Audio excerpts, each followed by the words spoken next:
Hello! Tim here from Dark Mushroom Media, doing another game scope, this time on Ghost in the Shell Standalone Complex, First Assault Online. Ridiculously long title. They gotta do something with that. Anyway, it's a Ghost in the Shell game, which is a free-to-play shooter, or at least that's what the game is. And it's actually pretty fun. Like, I kind of went into it not expecting much.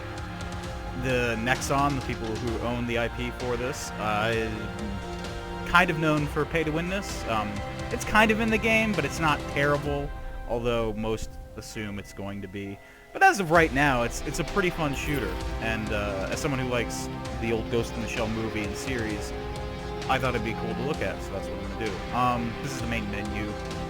So the way this game works is, when you first start up, you do the tutorial, and you pick an operative. Let's go to the operatives. There's a decent amount. These two are, I mean, come on, these are the big hitters, but lots of people from the series, lots of people from Section 9, which is like what the team you play as. You play as either Section 9 or Cyber Terrorist. That's just the way it is. Each one of these people have their own special ability. She goes invisible. Motoko. Activate Cyberbrain firewalls. And it even Prepare to engage. plays a little movie. I think I can buff that up for you guys. Yeah. So she can go invisible, and the tier 2 of her ability lets other people near her go invisible.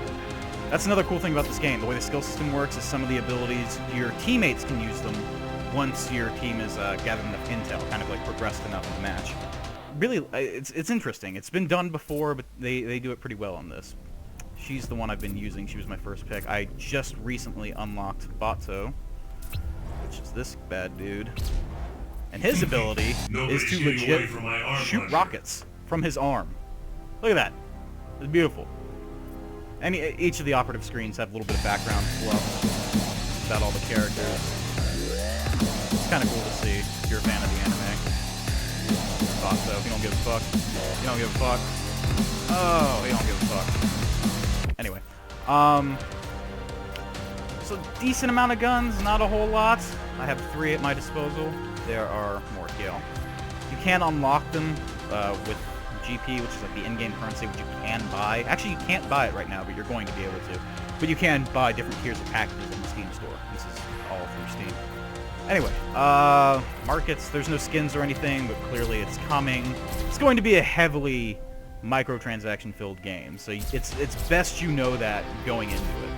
But it's a fun shooter. To get in the thing right now, the beta, you can go on their site and be put on a waiting list, or you can just plop down $5 on Steam, or a little bit more depending on what tier you want. If you want like extra exclusive skins or whatever the fuck. Anyway, there are 3 different modes. There's Team Deathmatch, which is Team Deathmatch. Oh, this little movie this way. No real reason, just badass. Terminal combat, sorry, which is basically like capturing hold points, and Demolition, which is basically counter-strike. It's round-based, you only get 1 life, yada yada. Let's hop into Team Deathmatch. Let's just get right into it.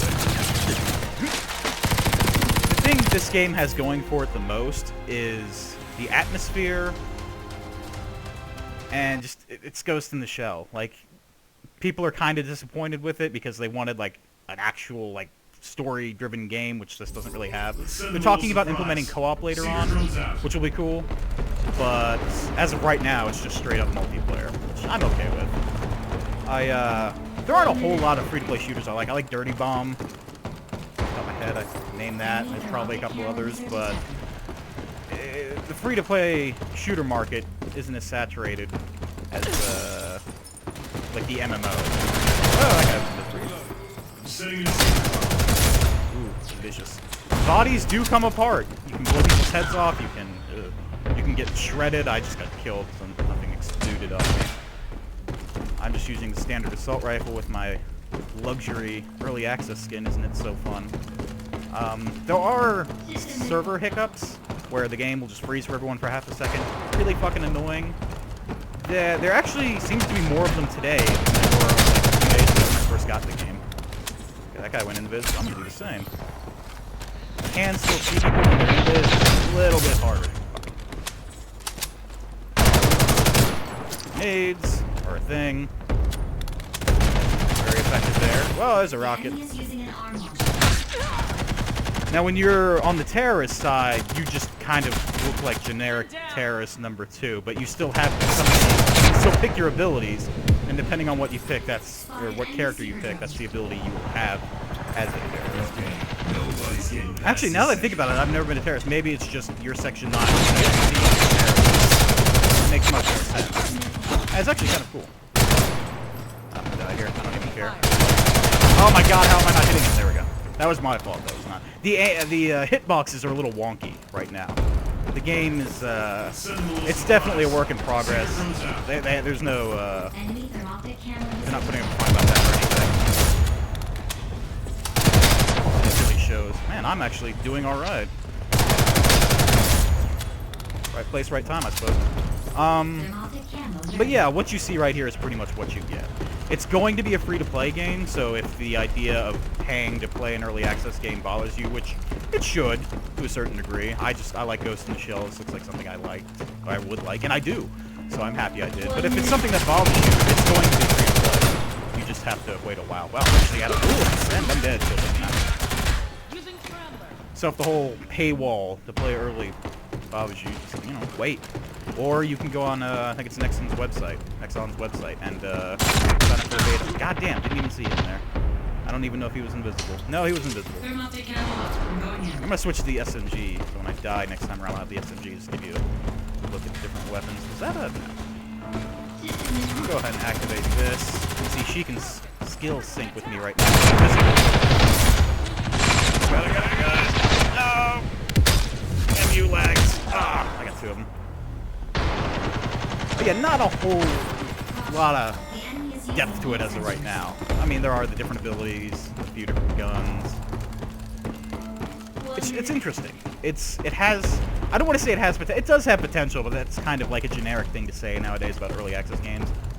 But if they keep adding content to it, and they keep it balanced, and they don't put it behind a horrendous paywall, which might happen. If they don't, this has the potential to be cool. Wow, I'm just gonna die here. Am I? No, yeah, totally am.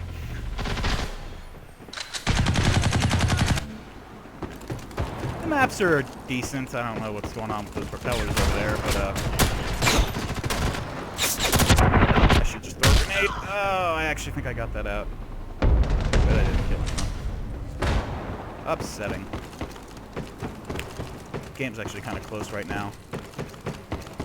A lot of games I've played, it's been pretty one-sided, but I think it was just because, I hope it was just because it was the game first going on Steam for everyone to play.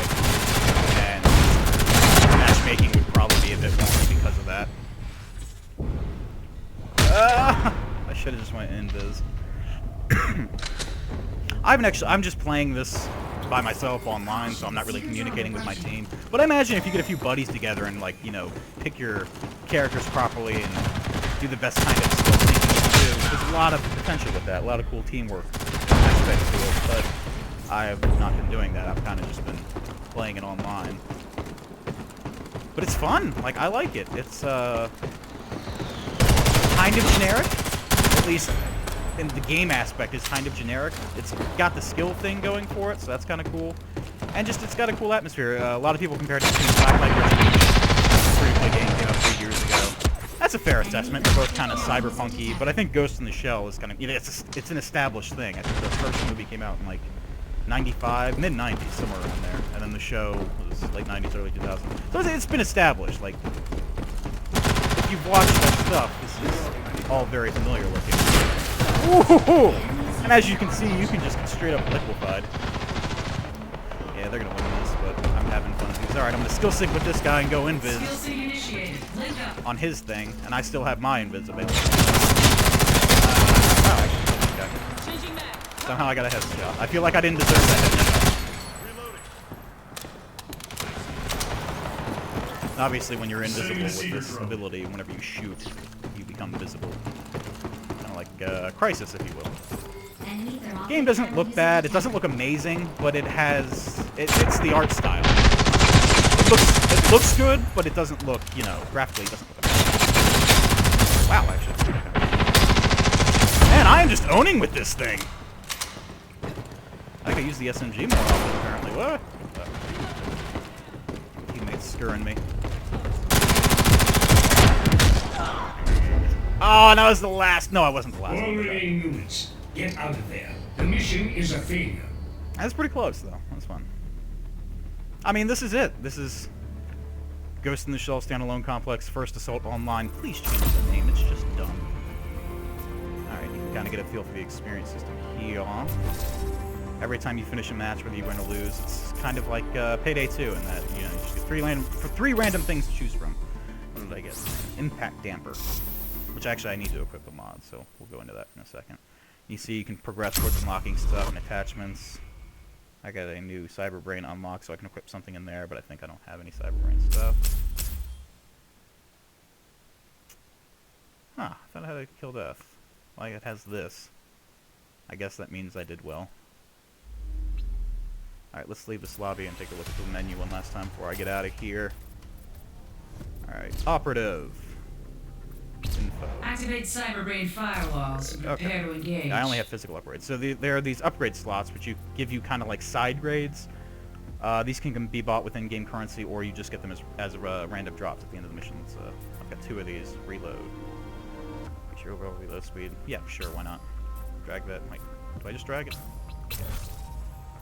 Bounce. Cool. And these things have a durability to them. I don't think 20 means 20 missions or gameplay sessions, whatever. I don't really know how that works, but there is durability to it. It will wear out over time, so you're going to be going through these things to a pretty regular basis. I only have the one outfit because I didn't get the collector's edition. What else is there to look at? It's the armory. So you can take a peek at the market. People have been saying pay to win all over the place, so might as well look at it. It's all bought with in-game currency. It's not completely outrageous. I got a 100,000 GP with the package I got, but I've earned a lot more than that and spent much more on that. Let's look at my weapons. Where do I do that? Armory is where I do that. Customize. That's not the weapon I thought it was. You have 3 general loadout slots, if you haven't noticed by yet. So this kind of reminds me of, was it Tom Clancy, Ghost Recon Online. So yeah, I put the long barrel to give me a bit more damage and accuracy, but it slows me down. I have this sight, which increases my aim speed, gives me a bit of zoom. No real problem there. Is that the movement speed? Let's take a look. Effective range, minus, and see it just buffs little things, just little side grades. It's kind of cool, you can customize your weapon and whatnot. And also like Ghost in the Shell, Ghost Recon Online, you can just hit a button and it takes you into firing range. So you can mess around with your gun and then test it out if it's the way you want it, which I like a lot. I really think more games should do this. It's really quick, really easy. I think games are starting to do it. I think Battlefield does it. The Tom Clancy game does it. But yeah, let's go back to exit. But yeah, not a whole lot of depth to it right now, but it's not, if you really want to get into it right now, it's not like an unreasonable price point. You plop down $5, you get a cool early access skin, and you get to fuck around with the game. But if it's something, if you watch this video and it doesn't really appeal to you, you can wait. It's going to be free to play. It's going to be an open beta before it actually launches, so you'll get your chance to play it if you want to. I would recommend this game if you like Ghost in the Shell, or you like the art style, or just maybe you want a new first-person shooter and you've played everything, which is doubtful because there's been a lot of stuff in recent years. But it's not a bad game. They're probably gonna throw in a lot of paywalls and pay-to-win stuff, but with Nexon, it's kind of to be expected. And it won't necessarily ruin the game, but it will absolutely hurt it. But as of right now, it's fun. I would recommend checking it out. Maybe watch a proper review on it. This is kind of just our first impressions. But yeah, this has been our 3rd episode of GameScope, featuring the Ghost in the Shell free-to-play game, Ghost in the Shell Standalone Complex. I can't even remember it now. That's how fucking long. It's too long of a name. The name is dumb. Change the name. Anyway, Tim from Dark Mushroom Media. Take care.